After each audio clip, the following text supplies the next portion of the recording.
పథకానికి వేగంగా అడుగులు పడుతున్నాయి. డిసెంబర్ 28 నుంచి దరఖాస్తులు స్వీకరించబోతున్నారు. గత ప్రభుత్వంలో వచ్చిన దరఖాస్తులన్నీ రద్దు కాబోతున్నాయి. వాటి స్థానంలో కొత్త దరఖాస్తులు స్వీకరించబోతున్నారు. గ్రామ సభల్లో దరఖాస్తుల స్వీకరణ ఉండబోతుంది. 3-4 డిజైన్లలో ఇంటి నమూనాలు రెడీ అవుతున్నాయి. దరఖాస్తుల స్వీకరణ ఆన్లైనా ఆఫ్లైనా అనే దానిపై సందిగ్ధత నెలకొంది. రేపటి కలెక్టర్ల మీటింగ్లో దీనిపై ఓ క్లారిటీ వచ్చే అవకాశం కనిపిస్తుంది. నియోజకవర్గానికి 5,000 ఇల్లు కేటాయించే ఛాన్స్ కనిపిస్తోంది. మొత్తం మీద కాంగ్రెస్ ఎన్నికలకు ముందు చెప్పినటువంటి హామీలు చేసిన ప్రచారానికి కార్యరూపం దాల్చబోతోంది. ప్రభుత్వం ఏర్పడిన తర్వాత ఇందిరమ్మ ఇళ్లకు సంబంధించి దృష్టి సారించింది. డిసెంబర్ 28 నుంచి దరఖాస్తుల స్వీకరణ ఉండబోతున్నట్టుగా తెలుస్తుంది. దీనికి సంబంధించి వేగంగా అడుగులు పడుతున్నాయి.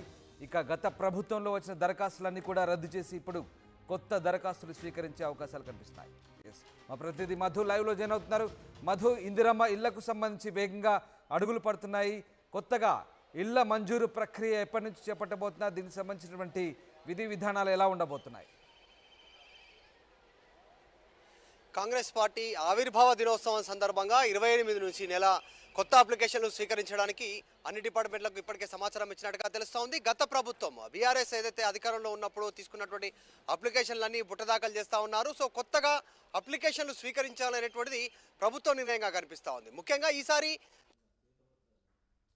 వేలో వెళ్ళాలనుకుంటున్నారు. గ్రామ స్థాయిలో గ్రామ పరిధి సభలో గ్రామ సభ అక్కడ అప్లికేషన్ తీసుకోవడానికి ఇప్పటికీ నిర్ణయించినట్టుగా ఈ సంస్థలకు సంబంధించి ప్రభుత్వం సూచించినటువంటి మేరకు అప్లికేషన్లు స్వీకరించనున్నారు. గత ప్రభుత్వంలో డబుల్ బెడ్రూమ్ అంశంలో కావచ్చు, తర్వాత రేషన్ కార్డు విషయంలో కావచ్చు, గత అప్లికేషన్లన్నీ కూడా బుట్టదాఖలు చేసే అవకాశం చాలా స్పష్టంగా కనిపిస్తుంది. కొన్ని కొత్త అప్లికేషన్స్తో ముందుకు వెళ్ళాలి, అర్హులైనటువంటి వారందరినీ గుర్తించాలనేటువంటి దిశగా ప్రభుత్వం నిర్ణయం తీసుకుంది. ఇక ఇందిరమ్మ ఇళ్ల పథకానికి సంబంధించి మీకు నిజంగా భూ జాగా ఉంటే ఇల్లు కట్టుకోవడానికి 5 లక్షల రూపాయలు శాంక్షన్ చేయడానికి కూడా సిద్ధమవుతా ఉంది. ఇవన్నీ కూడా గ్రామ సభలో ఆమోదించలేనున్నారు. అంటే వారు నిజంగా వారికి ఇల్లుందా లేదా అనేటువంటిది నిర్ణయించేది గ్రామ సభ. గ్రామ సభలో ఉన్నటువంటి సర్పంచ్ ఆధ్వర్యంలో అక్కడ పారదర్శకంగా ఉంటుంది అనేటువంటిది ప్రభుత్వ నిర్ణయంగా కనిపిస్తూ ఉంది.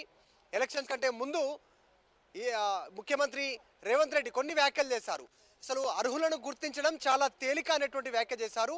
ఇక్కడ పూర్తి స్థాయిలో అప్లికేషన్లు తీసుకొని అది నిజమా అబద్ధమా అనేటువంటిది ఎంక్వైరీలో తేలి ఇదంతా చాలా లాంగ్ ప్రాసెస్ కిందగా వెళ్తూ ఉంది. అదే గ్రామ సభల్లో అయితే ఈజీగా గ్రామ స్థాయి నుంచి ఆమోదం పొందినటువంటి వారంతా కూడా అర్హులుగా గమనించాల్సినటువంటి అవసరం ఉంది అనేటువంటిది గతంలో చెప్పారు. యాజ్ ఇట్ ఈజ్ ఇప్పుడు అదే ఫార్ములా ఫాలో అవుతున్నారు. గ్రామ సభల్లో కొత్త అప్లికేషన్లు తీసుకోనున్నారు. ఇందిరమ్మ ఇళ్ల పథకానికి సంబంధించి 28 నుంచి వేగం పుంజుకోనుంది.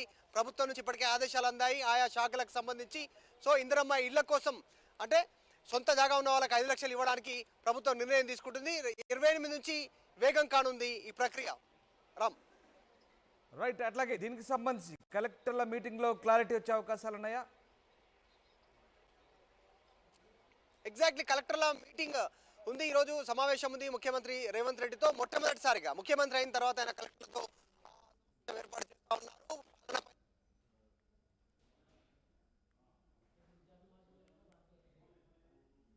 దృష్టి పెట్టనున్నట్టుగా తెలుస్తా ఉంది. గత ప్రభుత్వంలో ఉన్నటువంటి ఎవరైతే అధికారులు ఉన్నారో వారందరినీ దూరంగా ఉంచాల్సింది, అంటే పూర్తి ప్రక్షాళన చేసేటువంటి దిశగా పాలన పైన పట్టు సాధించేటువంటి దిశగా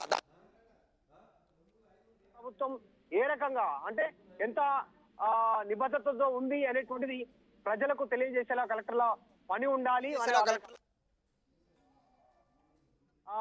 రేషన్ సంబంధించినటువంటిది 2,500 మహాలక్ష్మి పథకం కావచ్చు, అలాగే ఇప్పుడు ఇందిరమ్మ ఇల్లు, సిలిండర్లు, వీటన్నిటి సంక్షేమ పథకాల విషయంలో గతంలో కాంగ్రెస్ ఏ రకంగా హామీలు ఇచ్చిందో ఇప్పుడు 6 గ్యారెంటీల అమలు దిశగా కలెక్టర్లు అత్యంత కీలకంగా ఉండేటువంటి అవకాశం ఉంది. అధికారులు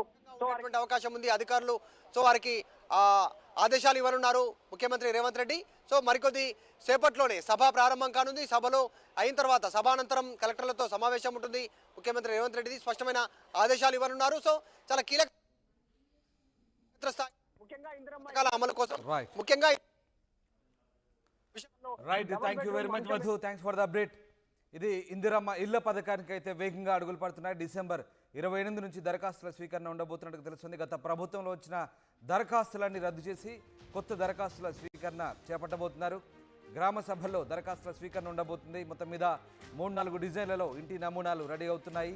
ఇక దీన్ని ఆఫ్లైన్లో తీసుకుంటారా, ఆన్లైన్లో దరఖాస్తులు తీసుకుంటారా అనే దానిపై క్లారిటీ రావాల్సింది. కలెక్టర్ల మీటింగ్ తర్వాత దీనిపై ఒక స్పష్టత వచ్చే అవకాశం ఉంది. మొత్తం మీద నియోజకవర్గానికి 5,000 ఇల్లు కేటాయించే ఛాన్స్ కనిపిస్తోంది.